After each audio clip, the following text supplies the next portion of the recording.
भोजपुरी सब भोजपुरी श्रोतागण के हमनी के तिवारी ब्रदर्स यानी हम जे तिवारी जी और हम अनिकेत तिवारी प्रणाम करत हैं जा का हाल आशा करते हैं जा आप लोग बहुत बढ़िया होखम जा। तो आज खेसारी लाल यादव जी के हो चुकल बा एगो बड़ धमाका त लेके हाजिर बन जा आप लोग के बीच में, जोन गाना के नाम बा होली में डोली मारती लवर, यानी आप लोग के अपन भाषा में रिएक्शन। जी हाँ भैया बीएफसी रिएक्शन के बहुत प्यार आशीर्वाद दे रहा जा, ऐसे प्यार आशीर्वाद देते रह जा। तो चली रिएक्शन शुरू होके ओकरा पहले एगो रिक्वेस्ट आपके भाई करेला, हमारे एगो नया गाना जौन की बाटे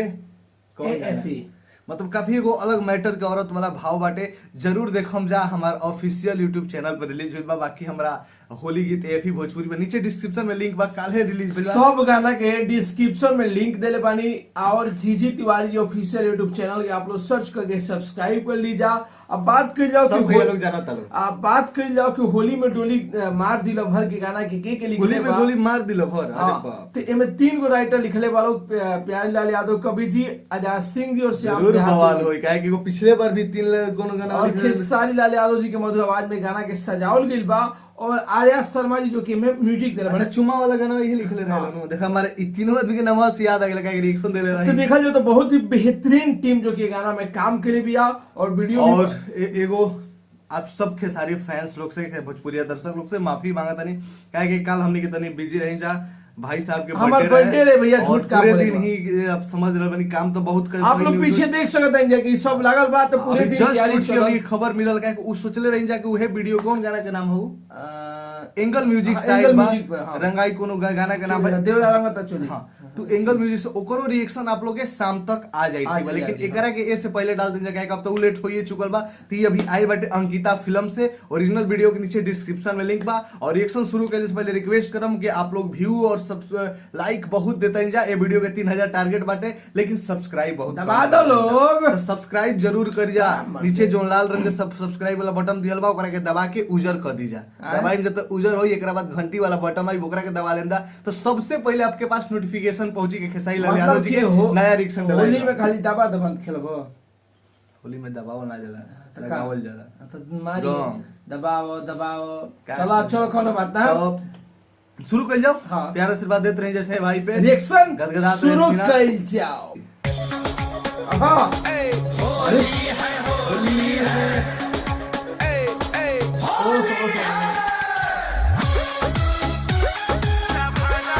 क्यूट लगता है। अरे उहे तो हम कहता है सुंदर मोड़ लगा एक नजर में फंस गई दिल में। हां ई रिक्शा है भाई, गजब गजब रोल करे लगते सारी। जब से फगुआ में शादी हमर सेट हो गइल, तब से पागल बन के घूमे पगलेट हो गइल। जब से फगुआ में शादी हमर सेट हो गइल, तब से पागल बन के घूमे पगलेट हो गइल। कैसे समझा के वो करा के रखी लभा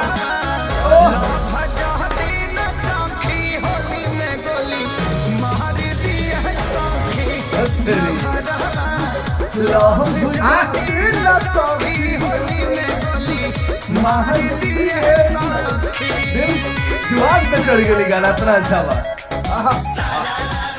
बोला बोला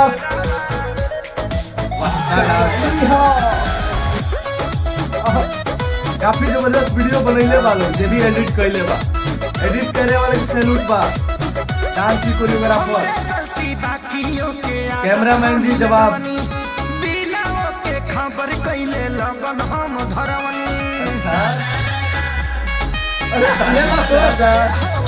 हमरे गलती बाकियों के आदत हम ही लगवनी। बैकग्राउंड में भूत लागल बड़े से का कैले लगन हम धरवनी। आई हमरा सोझा जाती उल्टा सीधा बकी लभादावा। जहती न चौकी होली में गोली मारती है लभादावा, लव जाती न चौकी होली में गोली मार दिया सखी। डायरेक्शन के भी सैल्यूट बा।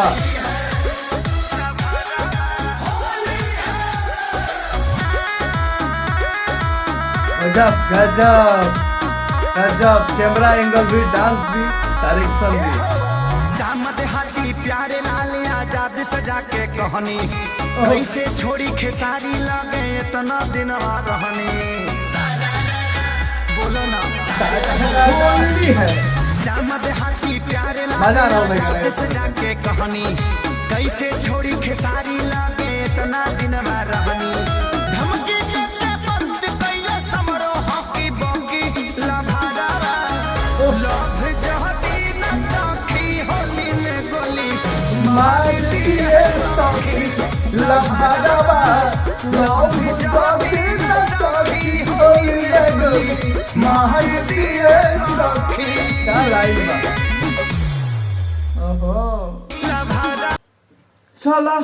गोली ना मारले लफड़ा लव केसर भैया जदी ना चखी होली में गोली मार दिए सखी। बताई बहुत देखिए ई गाना के क्वालिटी इतना अच्छा गाना लिखल गइल बा कि जुबान पे इतना जल्दी चढ़ गई बहुत हाँ। कम गाना के सौभाग्य होला। और इहो बात बता दे भैया कि बाकी गाना के जो डायरेक्टर बड़े बहुत ज्यादा उनका के तारीफ देखिए करेंगे आप लोग काहे काहे कि कोनो ज्यादा बड़ कोनो लंदन हाँ, अमेरिका तो दिखावल दिखावल नइखे। जौन शूट होली के चलेला से लोकेशन दिखावल जाता नॉर्मल ही बाटे लेकिन इतना बढ़िया कैमरा एंगल डायरेक्शन कोरियोग्राफ जौन भी कहा जाला कोरियोग्राफी जौन कइल गेल बाटे जबरदस्त बा सब चीज मैच कर रहल बा ना कह जब मतलब ना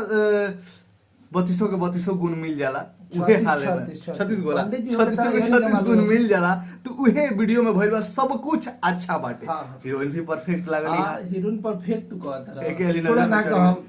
मतलब कि बात समझ और खेसारी जी के अंदाज है खेसारी जी के तो कभी भी खेसारी जी के बात ही कइल लेवे थी ना होला वो तो टॉप है उनके खातिर तो वीडियो देखे आदमी जा रहल उनके खातिर तो रिएक्शन करबा और खेसारी लाल यादव जी ना होकस कोनो कतनो अच्छा भोजपुरी में वीडियो बन जाए तो रिएक्शन के देखी बात इधर तो खेसारी जी के कभी आप कंपेयर मतलब हमनी खेसारी आने मिला झुला के बात यही गए कहना बा कि वीडियो बहुत बढ़िया जबरदस्त बा बहुत नहीं खी गाना के तो हम बोल दी रुक जा गाना के लाइन भी जौन बाटे लाइन भी अच्छा बाड़े सब 3 गो राइटर लोग लिखले वाला बोलिए भैया गाना जबरदस्त बा आप लोग अंकिता फिल्म्स पर जाके फुल वीडियो देख सकते हैं 3-4 घंटा पहले वीडियो रिलीज भइल बा और तो आप लोग जाके प्यार दुलार दीजिए गाना देखे लायक बा सुने लायक बा जबरदस्त गाना बा और आप लोग ये गाना देख ले बन जा तो आप लोग के गाना कैसा लागल बा अपन राय जरूर ही बताई जा काहे के देखी अब हमने भी ज्यादा शब्द नहीं के गाना जबरदस्त बा 5 पैसे 5 स्टार ना 10 स्टार दे 5 अब मेन बात ई बा कि आज तनी हम कम बोलत तनी रात डायरेक्शन भर के अंदर के ले भैया तो निकल नाम अगर याद डायरेक्शन से ये नाम ना लिखे ला गलत बात अंकिता जी अंकिता फिल्म से रिक्वेस्ट बा आप लोग जरूर डायरेक्टर के नाम अब दीजिए अच्छा ये बताइए चलिए क्वेश्चन हमारी बा कि खेसारी लाल यादव के साथ जो मॉडल है गाना है बड़ी उनका नाम का है ये आप लोग बताई जाता यदि जान तो हम जाता आप लोग भी थोड़ा मेहनत थोड़ा करें और नाम हमनियों के तनी याद रहे कहीं मिल जाए तो तनी बात उत कल जाए बड़ा सुंदर बड़ी भाई जॉन बटे ये अपन फीलिंग बता रहा है तो का करी बताई ना नए बड़े नहीं ना तो खुद बुढ़ा गिलो बुढ़ा ना गिला काले वैलेंटाइन डे रहे उ सब हमनी के ना खेसारी जी काले आके कहत रहन याद बा के ना उ सब हमनी के ना उ ठीक बा सब कोई देश के बनावेला शायद आप लोग खान सर के देखत हो हम तो वो कहते बड़े आजकल क्या कहे पीट के चुतर साल के लिए बड़े रोजे हर साल माई बद बाप बदलत रहल तो हमनी के बेड हमनी के 7 जन्म के साथ निभावेला उनकर इंतजार बाकी बाटे खान सर रॉक बड़े भाई आज के डेट में पूरा मतलब जाई नो बहुत जल्दी देखी बहुत जल्दी 2-3 गो काम आई खान सर के भी वीडियो पे भी हमनी के रिएक्शन बहुत जल्दी देबे अरे अभी बताओ तनी कि दिल्ली में मला था कि हर घरे खान सर के देखल जा रहा भैया उ चैनल जौन होई नु अलग है कि बीएफसी रिएक्शन सिर्फ भोजपुरी खाती हटे ओकर कोनो अलग नाम से आप लोग बीच में एगो बहुत जल्दी चैनल आ रहल बानी के बीच में काहे कि आप समझ लो भाई भोजपुरी में ई बात हम हर एक वीडियो में आवेला कम से कम 1 हफ्ता तक ई बात बोलम आप लोग से कि आप लोग सब्सक्राइब करम जा चैनल आज 1-2 दिन में क्रिएट हो जाई जय भोजपुरी बाई बीएफसी न्यूज जय भोजपुरी बाई बीएफसी करके आई वो चैनल के मकसद रही भोजपुरी में सच्चाई के प्रदर्शित कई केहू कुछ कह रहल बा केहू कुछ कह रहल बा ओमे दर्शक भ्रमित बाड़े दर्शक आपस में लड़ रहल बाड़े केहू हुनकर सपोर्ट करके केहू हुनकर सपोर्ट ओही बीच में कुछ लोग फायदा उठा रहल बा जे भोजपुरी में खाली पैसा कमाए के भोजपुरी के नाम पे चाह रहल बा भोजपुरी के पेज से बता दी भैया कि इतना ऐसा बाड़े से जोन के भोजपुरी से कोनो नती नहीं खे ओवन के भोजपुरी तक ना बोले वाला यदि बोल दी कि 5 मिनट भोजपुरी तन के बोल के दिखा दो तो भोजपुरी ना बोले आई लेकिन पैसा कमाए खातिर आके पवन सिंह के साई लाल यादव के बीच में फैंस के लड़ा रहल बाड़े सब एक बात इतना याद रखम जा इतना ईमानदारी बा एक बार हम परीक्षा भी लेम जाते दे सकते हैं तिवारी ब्रदर्स कभी भोजपुरी के खिलाफ ना ही कभी पवन सिंह ना ही कभी खेसारी के खिलाफ बोल सकता रे गलत गलत के खिलाफ बोलियन, सही के खिलाफ कभी ना बोलियन, चाहे सही केहू होके। सही के साथ हमेशा खड़ा रहियन तिवारी ब्रदर्स और भोजपुरी फैंस क्लब के इहे मकसद रहल बा। तो चलिए अगला रिएक्शन वीडियो में अपन भाषा में से रिएक्शन देखल चाहता नहीं और बस प्यार सपोर्ट दी जा। तो आप लोग